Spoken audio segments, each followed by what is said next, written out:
You are listening to Golden River Underground Session 12.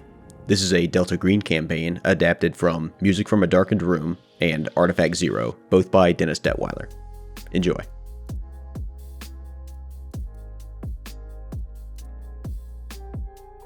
Welcome back, late afternoon gaming fans. What is it, Session 12? Yes. Nice. Okay. Well, it is the morning of Monday, October 9th, 1995. We'll start with Tim. So, Tim, you were released the previous night, and then you went home. Now you're waking up. What's going on? Well, it's time to go to work, and that's like something I gotta do. But my main thing that I'm thinking is I gotta get with Simon, because I don't know if he knows that I got interrogated. And we gotta just figure out like what our plan moving forward is with these investigations, because this does seem like a bit of a game changer. Okay. So I'm gonna head to work first and foremost. All right. See about what time? I think that we're like a 7 to 3:34, 7 to 3:30 or 4 kind of company. Okay. So I'm hop on my bike. It's weird because you've been showing up at like 8 or 9. Yeah, I know, but now that Like a my piece of job's on shit. the line, I'm trying to be like, look at how good I am. Check out the sweet report I made. Don't fire me. Look at me showing up on time. Aren't you proud? Yeah. Okay. Yeah. So you bike to work. Do you get breakfast at Stella's? Obviously. Do you have to ask? Okay. So you're like on your way to work, and then you go like, "Oh shit, I forgot to get breakfast." Yeah, and this is you why stop. I You have show to, up late every day. have an hour-long breakfast. I'm a big boy. Yeah. Okay. So after you sign in on the clipboard and eat your breakfast at Stella's, you head into the office. What is Corvidian like on a Monday morning? Is it immediately pretty busy? Is it kind of a sleepy deal and it doesn't really pick up on Tuesday? What is that like? A lot of, since we do a lot of contracting, in a lot of cases, things will get sort of left on, like, people will tie up everything they can on a Friday, they'll send it out, and then the other companies that we're actually working with Monday morning will get all that stuff, they'll work through it, and we'll start getting updates and questions and comments in the afternoon. So Monday morning's typically pretty chill. Okay, so it's probably when a lot of people are Doing your going to therapy sessions, yeah. Yeah. Okay. All right. Yeah. So you chain your bike up outside, walk into the lobby, and there, the lobby / break room lounge, I think we decided it was, Yeah. where there are haunted-looking young men and women playing foosball with each other, and waiting to go to their like therapy sessions. You walk past them, you get in the elevator, and head up to your office. I don't need therapy. Everything's been fine. Oh, actually, that's a good question. Like, are you going to take advantage of any of your Corvidian therapy resources to deal with your, what do you want to call them? Your lifestyle issues? No, I'd prefer to let them fester and eventually manifest as some form of mild PTSD. Okay. The way that a healthy person would. It's manly. Yeah. Okay. Yeah. So, when you make it up to your office, there are people around. They are banging away on their keyboards and hanging around. Keurig hasn't been invented, so you guys actually have a coffee pot. Yeah. Animals. Yeah. However those work. So people are making coffee in a pot and drinking it. And you see that Maggie is already in her office. Yeah. I'll poke my head in.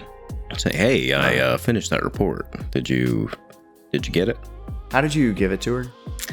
Yeah, good question, because her office was locked. Yeah. I assume we have, it would just be on some digital file storage service, and in some place that would be accessible to her. We would have some process to submit to her supervisor. Mm-hmm. So I did whatever the normal she looks path at you is. and says, how do you normally turn in reports in this office? I took the pieces of paper that had the printed report on it and put it in a manila envelope and then leaned it up against her door. Didn't she also work in this office? Like, she would have had a process for this as well. It's probably standard. Well, no, she's testing me. She's only been here for a week. Oh, I thought that she was one of his coworkers that moved up to replace Arthur. I can't remember what I Yeah, said. who knows? Whatever. Yeah, you know, Maggie, whatever. you should know this. Didn't you used to work here? Maybe. And she says, I don't know. She would have had either a submittal digitally, or there would have been a manila envelope that had the report. Okay, so there's a manila envelope that you had slid underneath her door that had a floppy disk in it. Yep. Uh, I can see that she's looking at the graph that has the log scale with the cutoff y-axis, and she's probably nodding her head like approvingly, like this is a good graph. yeah, so imagine, well, you know, she's got one of those huge monitors it's like 3 feet deep, and it's about 10 inches wide, like on the screen. Yeah. And it's you know, that's on her desk. She got a couple of standard things. She's got a huge monitor. She has a globe, and she has one of those weird pin things that looks like a block of wood with like an antenna on it. You know what I mean? No. I'll have to look this up. It's weird. It's like a You're talking about like the nameplate thing that has the 2 pins sticking out of it? yes, that's what I mean. Oh, okay, yeah. And one of the obviously a big, like a jumbo desk calendar. So she's got, like, she's fireman looking at on the it. graph. She's looking at the graph, and it's the one that goes. What is it? It goes from like a standard scale and then breaks to a log scale. It was a discontinuity that enters into a log scale. But it's a logarithmic unit. Yeah, decibels or whatever, I think is what we decided that we were measuring in.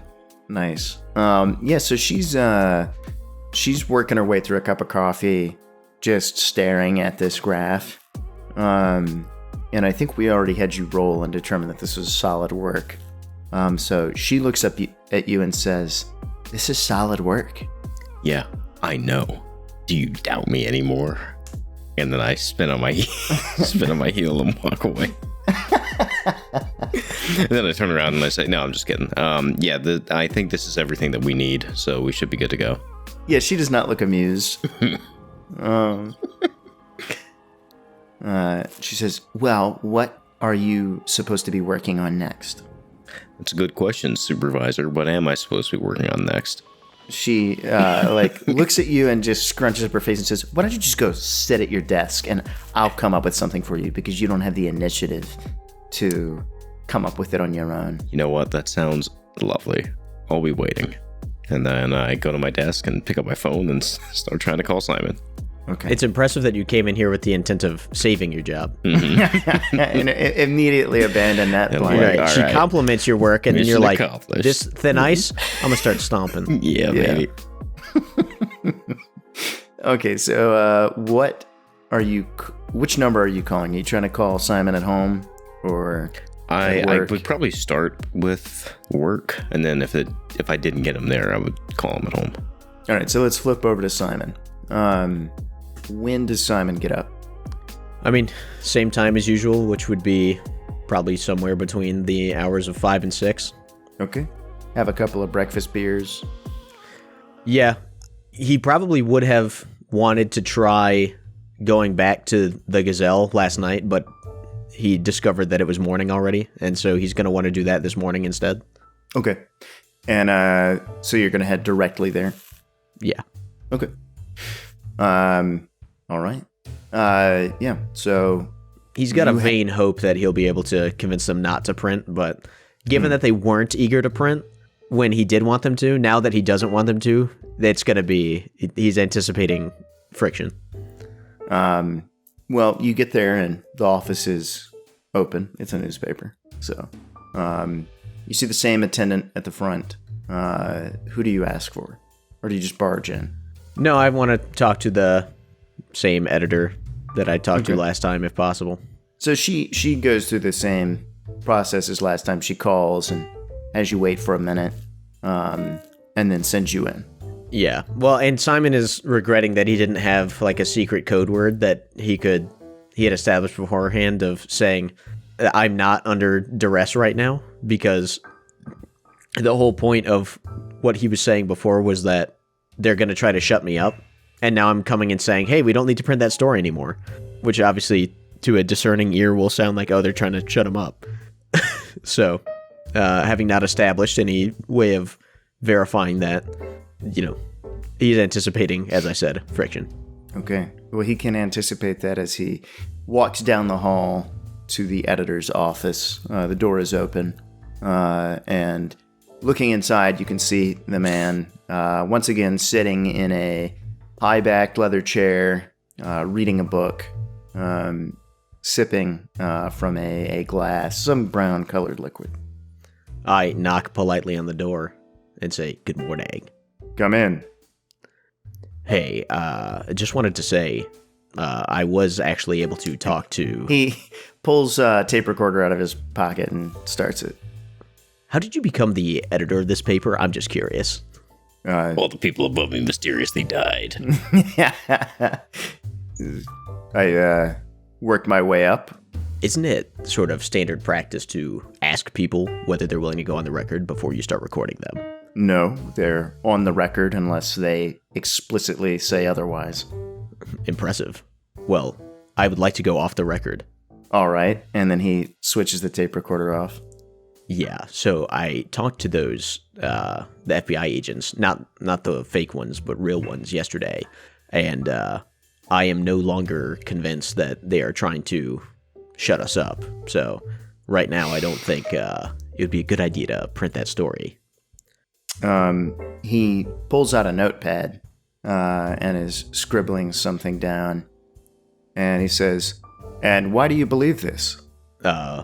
Well, I mean, it's possible that they will come back and then do something that reconvinces me, but their questions for me seemed very standard and correct in terms of the way they were investigating exactly what they should be and not trying to shut this thing up. So my concern was that they were trying to sweep this under the rug, and it doesn't seem like it's the case.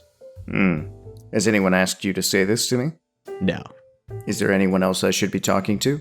Well, I mean, it's still a good story in the sense of, there were fake agents here doing things. The only part of the story that's changed really is it doesn't seem anymore like the FBI is trying to stop people from talking about this. So you can still talk to all the same people I mentioned before. It's just the part of the story that I was trying to get ahead of before someone tried to shut me up or something. Well, no one's trying to shut me up anymore, is what I'm getting at. Make a persuasion check. 43 on a 44, if you can believe it. Okay. Wow. He pauses and looks at you and says, "Well, you've really fucked yourself, haven't you?" No, I don't think so. Not yet. Unless you are deciding to now print something that I'm telling you is wrong.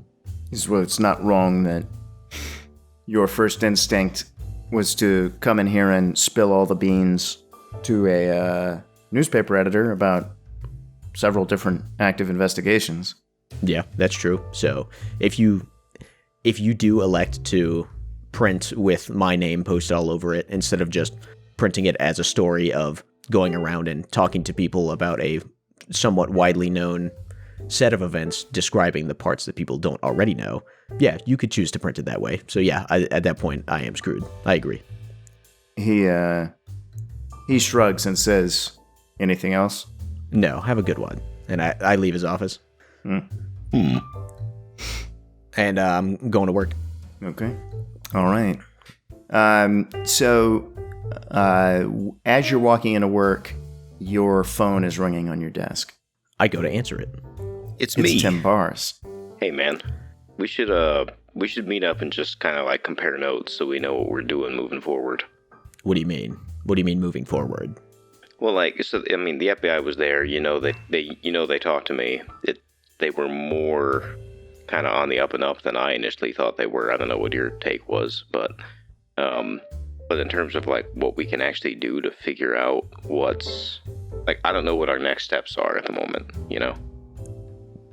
Simon considers what the next, air quotes, next steps are, and says, yeah, Tim, I'm not sure that you have a big role to play in the investigation moving forward.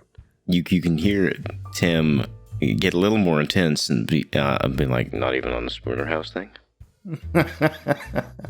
No, I mean, I don't know what... buy that house. Are you really? I'm thinking about it, yeah. All right. I think we're not done there.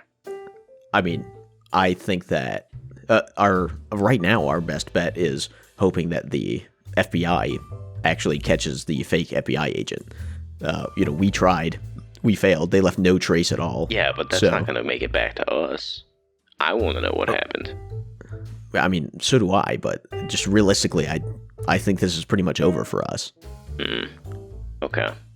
Well, that's sad to hear. If anything else comes up, make sure, at least consider letting me know about it, because I am curious, and I want to close the book on both of these things. I would like to as well. I will try to keep you in the loop. All right. Hey, good thing that the that FBI situation had no long-term repercussions. Am I right? I shrug, but you can't see it because we're on the phone. And say, yeah, I guess we'll see. All right. Do you emote more with your voice, though, since he can't read your body language? I guess we'll see. I guess we'll see. All right, cool. See ya. Bye. And I continue I kick my feet up on my desk and wait for Maggie to come by and tell me to do my job. Genius.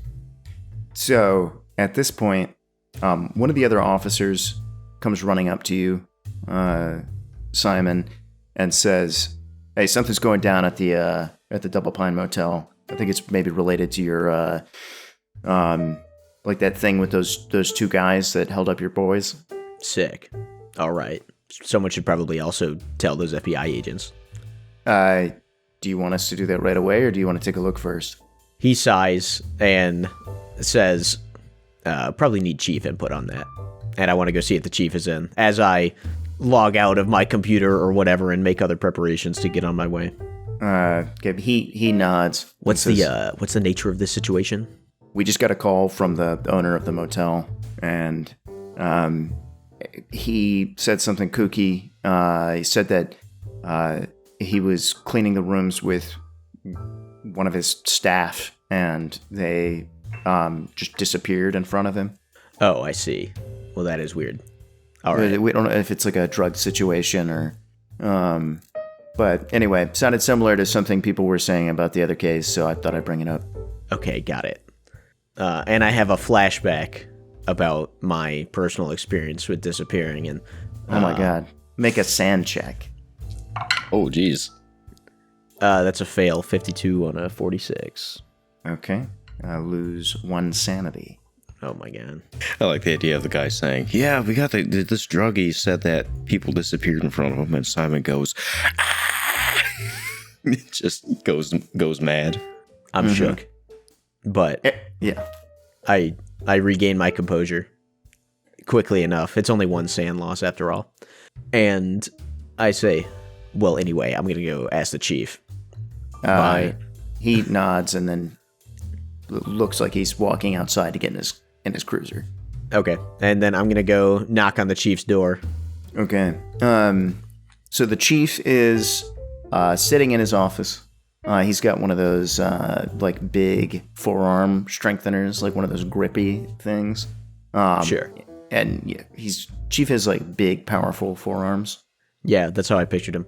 So I want to say, hey, chief, we just got a call about a disappearance that is very similar to what they reported about Thorley.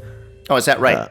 Yeah, that's right. So given that is in some way related to the other investigations, I don't know if you wanted us to get in touch with the FBI agents that were here yesterday and let them know, or just go check it out ourselves. Why don't you take a look first? All right. Bye. And I'm walking out the door to get in my car. Okay. Yeah, so you can see that the officer who informed you about this is already gone. Yep, and I'm rolling over to the Double Pine. Okay. So the Double Pine is on the outskirts of town. Pretty standard motel. So it's just a little ways northeast of of the area where all this other stuff had gone down previously. It's not far from the golf course either. It's a typical like one-story structure. It's just a small parking lot with like an L-shaped series of rooms and then an office on the end that is closest to the street. There are no cars in the parking lot other than one like beat up Honda and the cruiser of the officer that you talked to previously. And he's got his lights on, but it looks like he's probably gone into the office. So when you get out of your car, that's what the scene looks like. Okay. I want to go into the office and see who's there. Okay, so you're looking at the same officer, and then there's a small beat up sofa where it looks like you can wait for the attendant if they're not around. And sitting on that small beat up sofa, there is he looks like he's probably in his mid-30s dude. White guy, short, pudgy, going bald, but in denial about it. So keeping the hair pretty long and combing it over. He's got thick glasses, and he's sitting on the couch kind of slumped over. And the officer looks up at you as you walk in, and he says, "Detective, this is the guy that I was talking about. He's the one that made the call." Hey, good morning, sir. And the guy doesn't really look up at you, and he says, "What's good about it?" Don't know yet. Hey, I'm Detective Simon Redding, Golden River PD. What's your name? Pete. Hi, Pete. You own this place? You the manager? Yeah. All right. Can you walk me through what happened? Well, I was, just going through, doing some cleaning on some of the rooms, and, we only had, pretty easy because we only have, one occupant right now. Business isn't very good, and so me and Steve are cleaning the rooms, and, anyway, we knock on the door, and there's nobody in the one room that we gotta clean, and Which room is that, real quick? It's room number 2. Room 2, okay. Yeah, it's, right next to the office here is room number 1, and then there's room number 2. And so since their car wasn't here, I figured I could get, an early start this morning.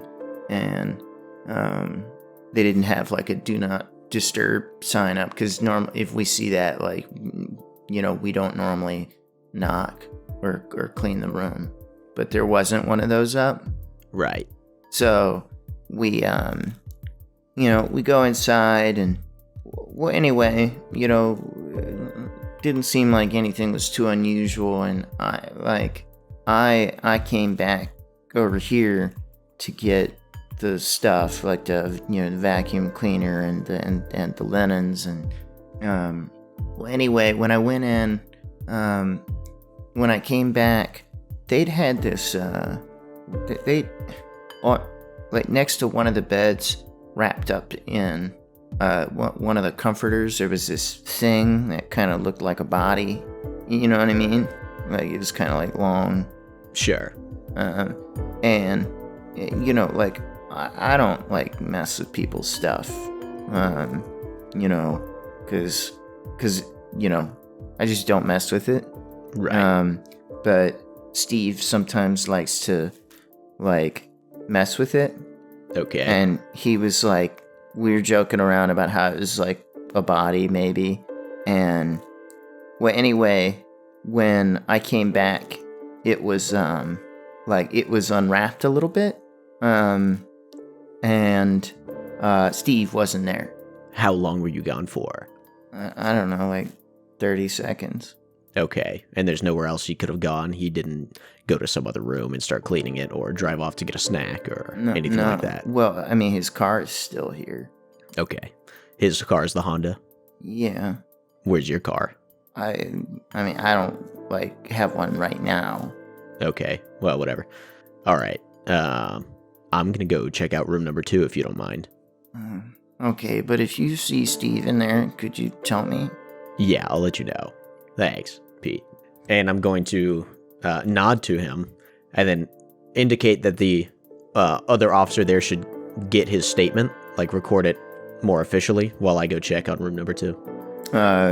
Okay, so the other officer nods in a way that indicates that he understands what you're saying. Excellent. And he says, Pete, why don't I, tell you what, why don't I get you a cup of coffee and we'll sit down and you can write all this down for us, all right? And he starts, like, stepping through the procedures you want him to. So as you walk out of the office, you can see that total there are 12 rooms here at the Double Pine Motel. And sure enough, they all look vacant, except number 2 has its door open. So from the outside, you can see that they have curtains, not blinds, and the curtains are pulled shut on number 2. They're open on the other units. And walking in, you see that it's like 2 full-size beds, pretty normal motel layout. There's a little bathroom, like a dresser with a coffee pot and stuff like that on it. And not between the beds, but between one of the beds and the far wall. So in a way that would be concealed from the window, there's the bundle that he was describing. I want to go inspect that bundle. All right. Well, how would you say you inspect it? Visually. Sort of like you close your eyes and handsy. just start groping. I'm gonna give it the ocular pat down. All right, you give it an ocular pat down. You assess the threat, and Clocked a knife in his boot. right, yeah. You do the cop, like the X-Files thing, and you use your pen to lift a fold on this comforter, and you immediately recognize what's underneath as the antenna structure from the woods.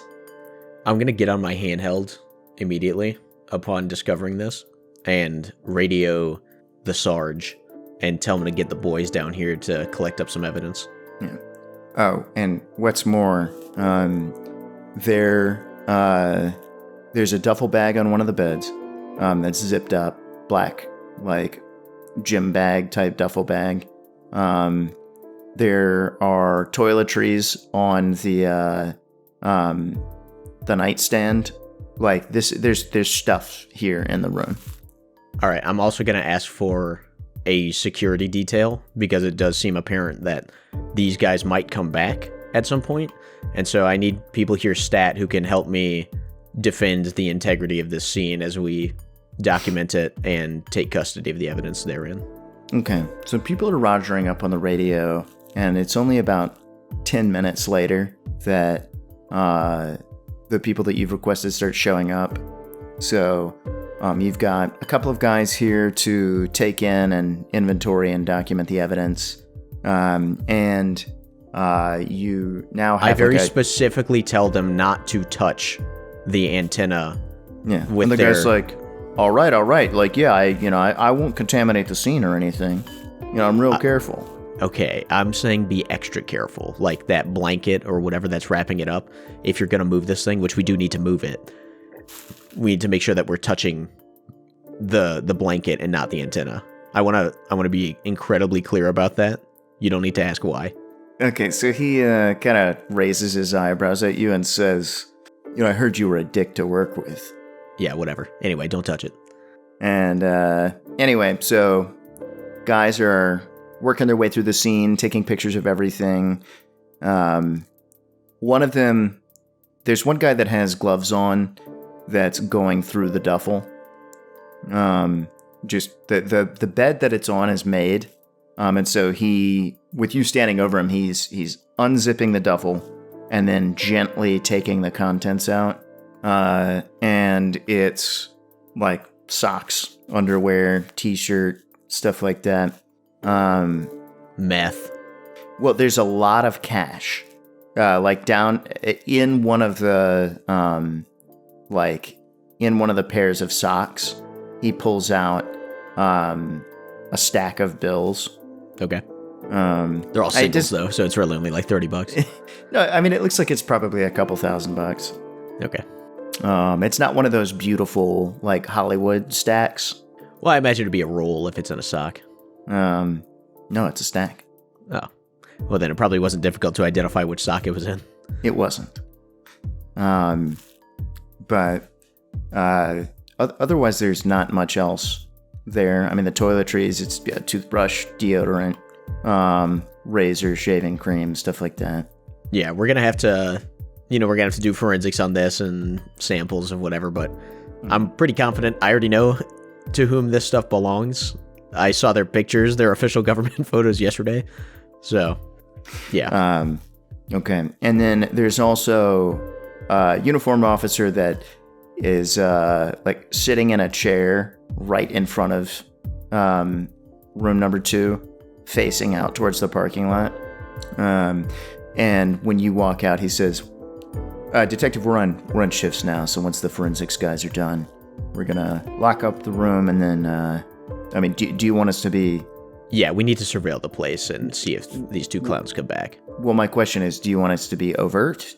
Like, do you want us sitting in front of the room? No.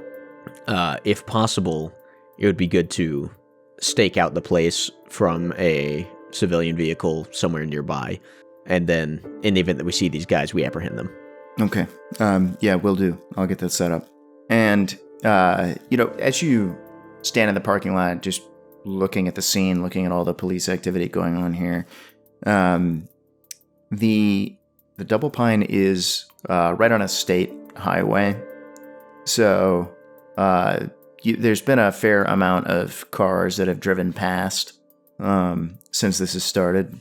Yeah, I want to clear the place out sooner rather than later, and make our presence here less obvious. So, okay. Given that I already know, or I'm very confident about who had this room, I'm willing to speed up and sort of compromise some of the forensics steps here in order to get the evidence, or like the more important evidence out. So obviously the antenna back to the station, as well as, the sock full of cash, and then leave the rest, basically. Well, I mean, we can take the whole bag, why not? But anyway, my point is I want to speed up the process. We're going to skip some steps because I'd rather increase our odds of catching these guys than take more time than is strictly necessary in order to acquire the evidence and vacate the scene.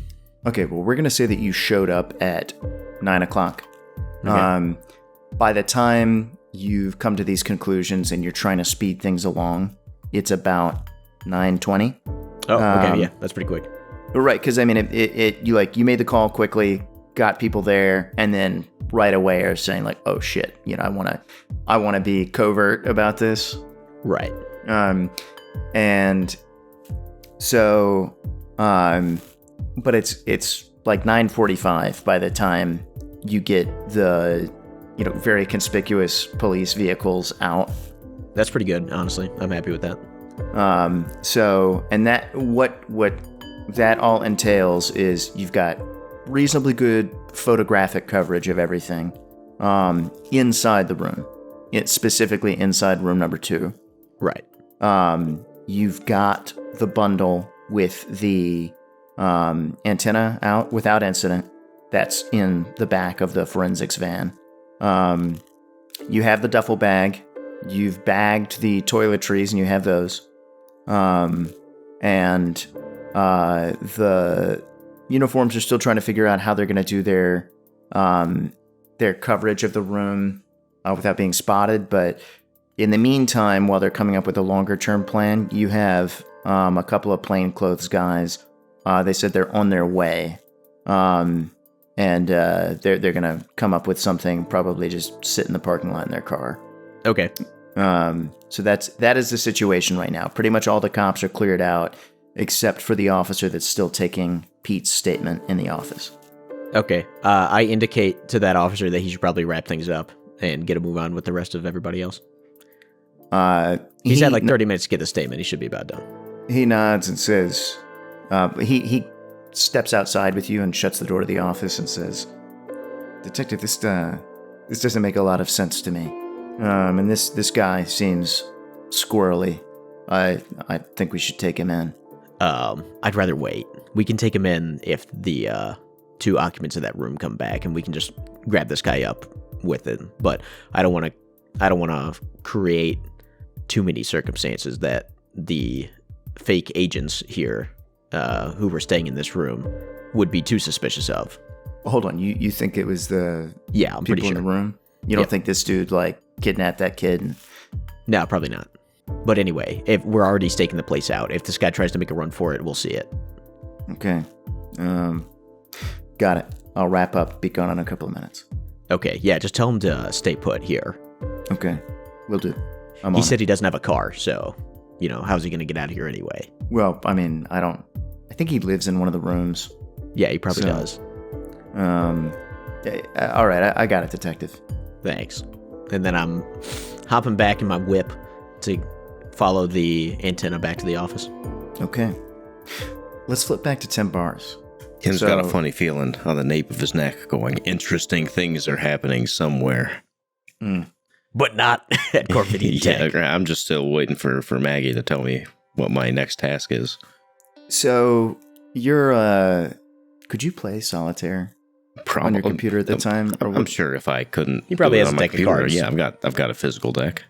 So Yeah, what a you're crazy fucking idea, off right? at your desk. Like, you go to that coffee pot where, like, you can't have your own little pot of hazelnut coffee. Yeah, you it's have to just whatever drink they whatever's brewed. in the pot. Yeah, it's all burnt. It's archaic. It's nothing like Stella's coffee, the nectar of the gods.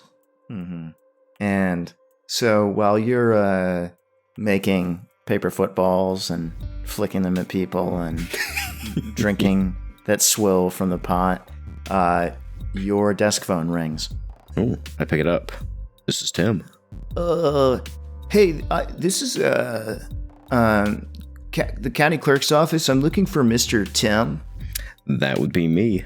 What's up? Yeah, I'm calling back with respect to your inquiry to the Spooner house, Spooner Avenue house. Ooh, okay. Is this the right? Do I have the right number? Yep, this is the right number. What do you got? Yeah. So you had asked like what its current disposition is with respect to ownership. The house is currently being foreclosed on by Golden River Savings Bank. Golden River Savings Bank. Okay. Yeah, and anyway, so I mean that's official. What I'm about to say isn't official, but typically that means the plot will go up for auction sometime around the first of the next month. Okay. That's good information to have. Where should I keep an eye to? Is there any way that I can find out kind of in advance if that auction's actually going to be happening, or is it just going to come up in the papers? It'll be in the newspapers, sir. Okay. Well, that's very good information. Thank you. Yes, sir. Have a great day. Yeah, you too. Tim hangs up. shivers. It should only take us like 40 more sessions to get to November 1st, so that's a good thing. Yeah, that means we don't have to worry about it for a while. But Tim shivers in anticipation. Let's fast forward 4 weeks. You're at the auction. Mm-hmm. Tim's dead. Yeah, so you are filled with anticipation, like you've never felt before, like bigger than Christmas when you're a kid. Okay. You're fully erect. Yeah. Yeah. What's your Always. financial situation right now?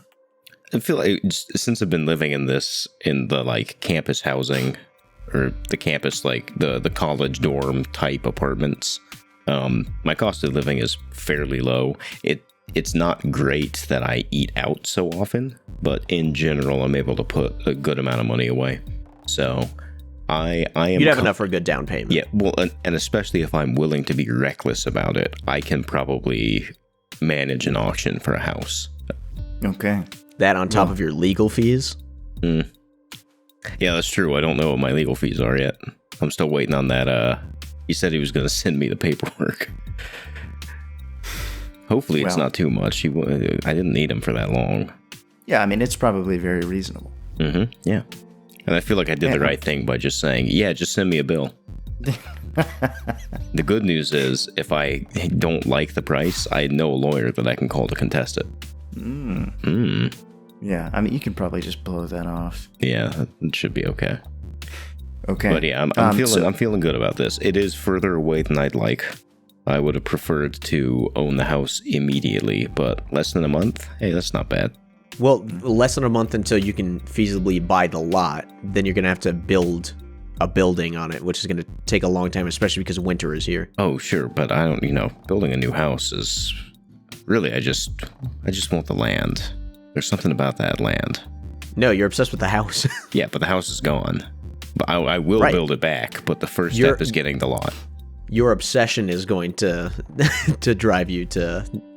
You're never going to be done, you know what I mean? Oh, of course not, but the first step is now in sight. That's home ownership, Yeah.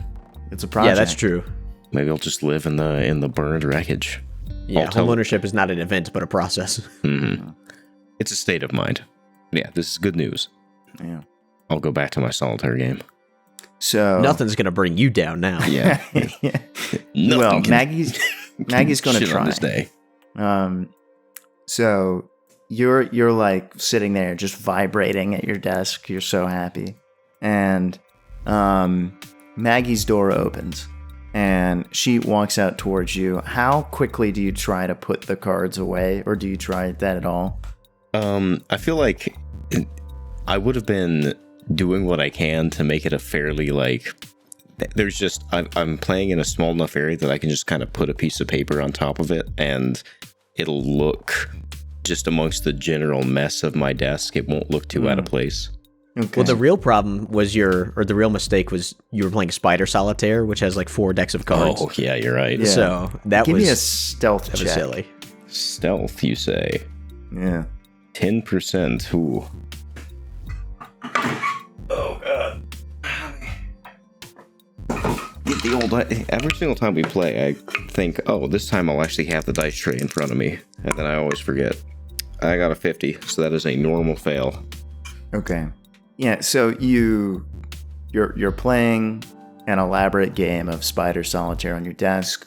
You see her door open and you go, no problem. I'll just lay my big sheet of drafting paper over the top. Mm-hmm. And you go to do that and you knock you knock over your coffee. Oh, no. So as soon as you do that, you go like, shit. And you rip the piece of drafting paper up. And so the cards are in plain view and things are covered in coffee. So it's the worst possible scenario of not only was I doing it, but it's now I'm visibly trying to hide it, which means I know that it wasn't a good thing to be doing. Yes. Excellent. Yeah, exactly. We've all been there. But the good news is you didn't get any on you. Oh, that's good. It didn't burn my other hand. Yeah. So Maggie comes out, looks at that, looks at you, says nothing for a moment, and then says, I finished reviewing your paper. Mm-hmm. It's good. Mm-hmm. I've made a few small changes. Mm. But now I need you to work with the other people on the team. I know you've gotten your work done, but you know that we have a board full of tasks that we need to knock out this month, and I need you to go help other people who are lagging. Okay, before I do that, can I just check the edits that you made? I don't see why. I mean, if it's going to have my name on it, I don't want the report to have information that I haven't vetted personally. And she lets out an exasperated sigh and says, This is yes. Audience pro tip. This is not in the game. This is good advice. I'll put it on a disc for you. And a couple minutes later, she emerges from her office with the same floppy and hands it back to you. Okay, so I will, I don't think there's a really good, markup system, so I guess I'll have to ask her, okay, so what did you change? Well, a couple of dates in there weren't quite right, and the format, you used the old format. We're using a new report format that we started last quarter. Yeah, I must not Do have you gotten the remember memo. that? Yeah, did I get the memo? It's mandatory training. Yeah. Okay, understand formatting issues and administrative stuff like dates. And there were a couple of acronyms that you had kept lowercase, Oh no, that doesn't sound like the kind of mistake Tim would make. and a couple of acronyms that you didn't define before using them the first time. That sounds like a mistake that Tim would make. Okay, so I'm going to go through, do a sanity check, the changes she made. Do I see anything that was She changed corrected in nothing error? of substance, which is appropriate because she probably isn't equipped to understand what you wrote. Yeah, so that was my big concern, is the non-technical expert making changes to my technical paper. But as long as the substance is unaffected, then I'm fine with it. Okay. Yeah, well, so that's what you're working with. Okay, so then I hand her back the floppy and say, "Yep, thank you for those changes. Really saved my bacon on that one. I'll go help those other people now." Are you like actually a dick about it? No, no. Yeah, I agree with the changes you made. Those are good corrections. I'll go help out the gang. She nods curtly, takes the floppy, and goes back to her office. All right. So I guess I'll start making the rounds and asking people if they need help. I assume Tim around the office has a reputation of a little weird and maybe a little annoying, but ultimately competent. So when he comes offering help, you just deal with him for long enough to tell him what you want and then send him away. That's pretty much right. Yeah. Except for some of your coworkers that are desperate for human contact and connection. Oh, of course. Which aren't we all at the end of the day? Yeah. So, you know that any conversation with them is likely to end in an invitation to like go out for drinks after work. Mm-hmm. Maybe to like drunk driving. So I guess I'll see who I run into. You talk to a couple of different people and you basically just get hooked up with some busy work and go back to your desk. Oh, okay. So nobody wants to go out drinking. Well, yeah, we can go that way. I wouldn't say yes to it anyway, but the conversation might be interesting. Yeah, which is weird because it's only 11 in the morning. What do you mean? People talk to each other at 11 in the morning. Yeah, they can make plans. Oh, I thought you meant you were going out for drinks right now. No, after work. No. After work. Yeah. Tim's not really interested in doing any social outings right now because right now he's going to be looking into financial planning to make sure he can see what he would be looking into estimating the value that he thinks it's going to start at, seeing any illiquid assets he has, can he liquidate them in the next couple of weeks. So as your conversation is wrapping up with Maggie, right before she goes back into her office, a portly, pimpled, bespectacled coworker of yours slides his wheelie chair over to you and he says, Hey Tim, I could use some help. Oh, hey Stuart, what's going on? Hey, so I'm putting together a list of every other contractor that works on similar technologies. Okay. And you can look at his screen, and it's just like a Word doc with a bulleted list of a bunch of different company names. Oh, fantastic. And doesn't say like what kind of tech they are. It's just a list of companies. No, but based on the work Stuart normally gets, you would guess that it's like not real work. This is something that someone else told him to go do to get him away from them. Okay. So anyway, I could use some help. His performance review is going to be just as good as yours, though. Yeah, probably. Yeah. Okay. Okay. All right. I'm gonna. So. Yeah, we could work over at my desk, and I could use the keyboard, and you could use the mouse. Be twice as fast. I look back at Maggie, like where she walked away, and shrug and say, "Hey, that's what she asked for." And yeah, me and Stewie gonna hang out. You want some of my pizza rolls? Absolutely. Oh man, you wouldn't believe the last time I tried to have pizza rolls. We get along. I feel like he's a social pariah, similar to me. I made him in the coffee pot because the plate at the bottom's normally hot enough to get him. That's some coffee infused pizza rolls. This guy's a real engineer. He's innovative. Yeah. He takes risks, and I appreciate that. I would love to have a coffee pizza roll. Okay, here you go. Yeah, is it? And he like licks his fingers and then picks one up and hands it to you. Excellent. Do I get the impression that he is... how disease-riddled is this man? He probably doesn't have a ton of STDs. You would guess he has 0 STDs. Yeah. And he's not like sniffling or coughing or anything. Okay. How does my coffee-infused Totino's pizza roll taste? Oh, you eat it? Oh, absolutely. Do you nibble at it or do you just pop it right in? Pop it right in. It's fine. Okay. Constitution check. If I did do it, I would fail. Yeah, so anyway, Kyle told me that this list was really important, and if, we really need to know, what the competition is, and so, we should spend probably days to weeks, perhaps longer, putting it together. So, I think about Kyle, and I come to the conclusion that I'm not a big Kyle fan, and so my plan becomes we're going to finish this document, and then I'm going to send Stu back to talk to Kyle, because Kyle has clearly tried to divert him, and I'm going to undivert him. Oh wow! So just generally causing chaos. Yes, this is office warfare. Okay. So, all right, let's get this list together. I think I got some ideas on how to make this go significantly faster. Okay, great. And then he starts hunting and pecking at about 1 letter every 2 seconds. Oh, good. Yeah, so we'll get that out, and then I'll send him over to Kyle once it's done. Okay. Well, we're nowhere near that yet, so we'll flip back to probably happen after I get the house. Detective Simon Redding. Okay, so Simon has made it back to the police station, along with most of the rest of the officers.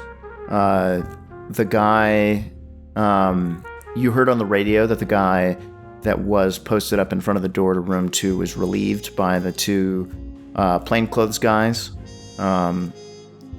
And one of them is, you think, probably hanging out in the office, and the other one's probably sitting in the car in the parking lot. There hasn't been any activity reported from them yet. The evidence van is here, and the guys are unloading it now and taking it down to the locker, inventorying everything. What do you want to do? I just want to go talk to I want to talk to the evidence clerk. He and I are tight now, and just make sure that he's aware of, these guys can do it, but I just want to make sure that he's aware of how careful he needs to be with this particular piece of evidence. Okay, yeah, so you head down there, and he is, as usual, standing back behind the counter, and the rest of the techs are, there's a big table that they're pulling everything out on, and they're individually taking pictures of things on the table, then putting them in bags and putting them in those evidence boxes. Of course, the antenna thing is too large to put in one of those boxes. But when you walk down there, you are able to reiterate your instructions to not make contact with it. And so the evidence guy looks at you and says, "Well, okay, so what are we supposed to do with it? I have to touch it at some point." Well, yeah, you can. I just don't make contact with it directly in any way, and in fact try to have as many layers of things between you and it as possible when handling it. I get it, you're gonna have to move it or whatever, but no skin contact. So how come? I don't know. People have had bad reactions to touching it. I don't think it's like horribly radioactive or anything, but I don't know what the deal with it is, and I just want people to be careful. Well, can we like pull the blanket off and at least get a photo of it? I think that should be fine. Okay. Yeah, But listen. then after that, I have these big. They're like double wall trash bags basically, and we can like put it in some of those and then cinch it up and like tape off the ends. Is that Great. cool? Yeah, sounds good. It's got to go in the locker. Is this Yeah, one of those special that. things, detective, or is this like, you know what I mean? Like, is it special? I mean, I don't know what to tell you. I just want you to be careful with it. If you want to touch it, No, I then do mean, whatever you like, is this like part of? Yeah, he's winking at you. He's like, what case? You know, like what inventory do I put this on? You can just file it in the Thorley case. The Thorley case. Yeah. Is all this stuff is the Thorley case? Yeah. It's all in the same umbrella. Okay, but like the official one. Yeah, not- the official one. okay. Like, he eventually got to the point where he's like, listen, do you want me to lie or not? Yeah. Yeah. No, just put it under the actual Thorley case. I'm just saying be careful with it, that's all. Okay, yeah. Roger that, detective. Thanks. And then I want to go talk to the chief, just to let him know where we're at with everything. Okay. So as usual, he is sitting in his office. And you come in and he says, "Shut the door. I do so. Talk." So, went over to Double Pine, and what it looks like is, based on what we found there, which includes that weird antenna thing that I described to you before, pretty sure that's where those two fake agents were staying. So, we yoinked the, like a bag, someone's personal bag, one of the agents, as well as the antenna thing. Got it back here, and then I've got some plainclothes staking the place out, and they'll radio and try to apprehend if they see those two guys. All right. Sounds promising. Yeah, hopefully. We'll see. Okay. What do you think we should tell the FBI? They've already been informed of the possible connection. I mean, I don't see why we shouldn't have them be involved in the stakeout. If they're gonna be here, might as well put them to work. Okay. Well, I'll see to that. Okay. I don't want you talking to them. I didn't want to, personally. Well, that's good, because I don't want you to. Fantastic. Sounds like we're in agreement. I guess so, detective. Awesome. I'm glad we both have such good relationships with our bosses. You know. How about that other thing? Which other thing? He narrows his eyes at you and says, "Your indiscretion with the press." Unclear. I talked to them this morning, and it seems like the editor, like, I don't know, he might have it out for me or something. I told him that some elements of the story ended up not being true, but I'm unconvinced that he cares. I don't know. He's weird for a journalist, I'll be honest. I see. Well, I'll make some of my own moves. All right, thanks, Chief. Appreciate it. Then get out. I do so. Okay. So now I'm gonna go Tim, get Tim lunch. drips through the door and starts opening he opens up the trash bag and starts dropping animals onto the antenna to see what happens.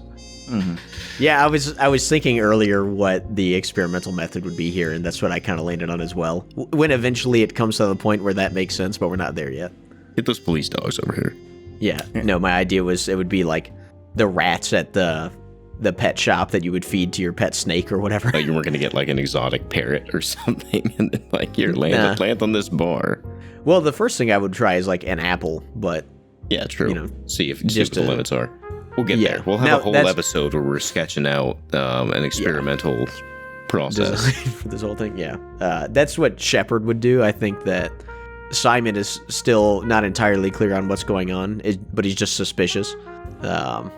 So he would probably just go straight to let's throw an animal at it, but not yet.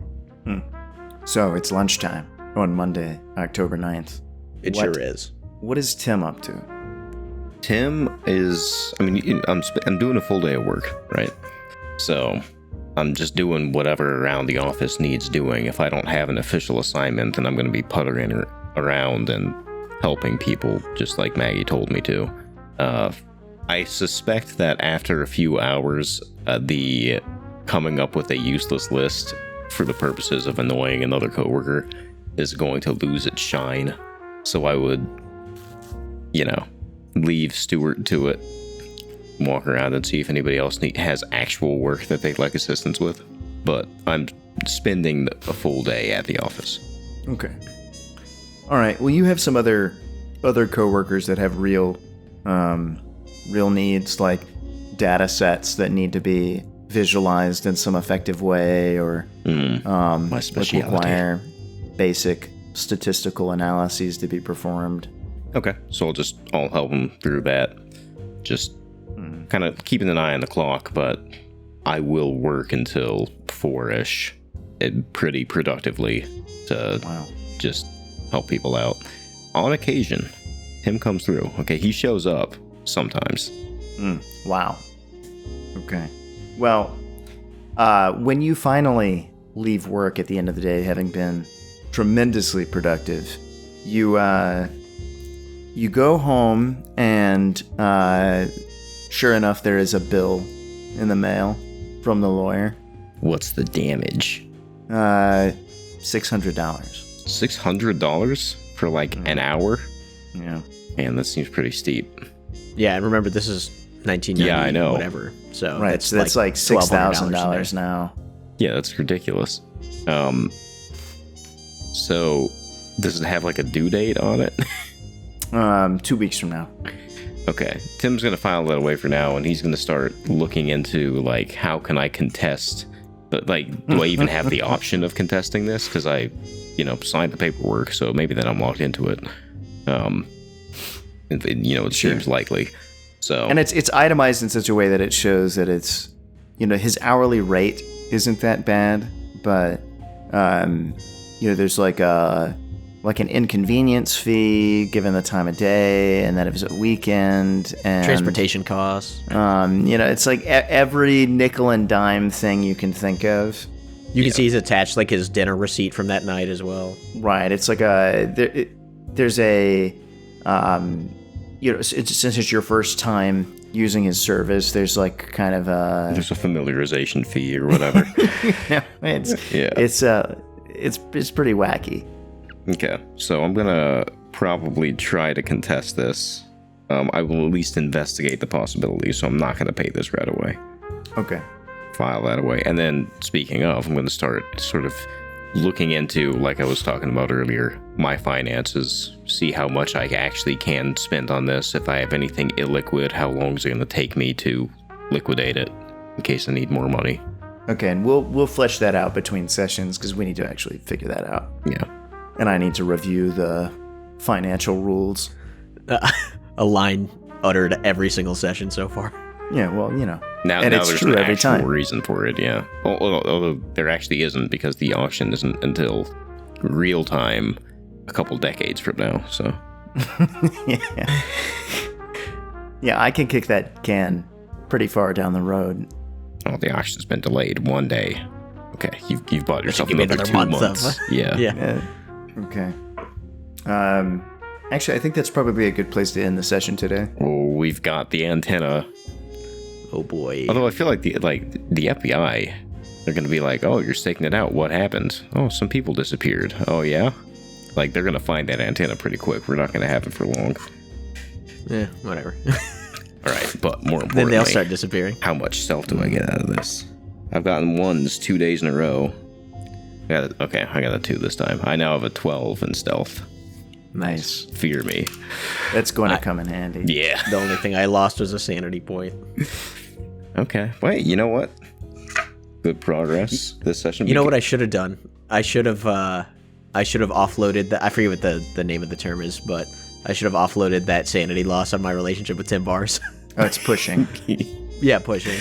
No, that's your rock, man. That's the one thing that's keeping you steady. Yeah, that's definitely what's going on here.